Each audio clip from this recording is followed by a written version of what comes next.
800 కోట్లు ఢిల్లీ నుంచి ఈజీఎస్ పథకం కింద వచ్చి 3 నెలలు కింద గ్రామాల్లో పనిచేసిన వాళ్ళు ఇబ్బంది పడుతున్నారు.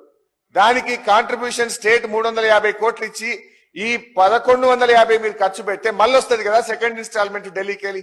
ఈ 800 మీరు 3 నెలలకెళ్ళి ఆపుకోవడం ద్వారా గ్రామ పంచాయతీలు కట్టిన వాళ్ళు, స్కూల్ కాంపౌండ్ వాళ్ళు కట్టిన వాళ్ళు, అంగన్వాడీలు కట్టిన వాళ్ళు, సీసీ రోడ్లు చేసినటువంటి వాళ్ళు ఇవాళ పాపం రోడ్ల మీద పడి ఇబ్బంది పడే పరిస్థితి ఉంది.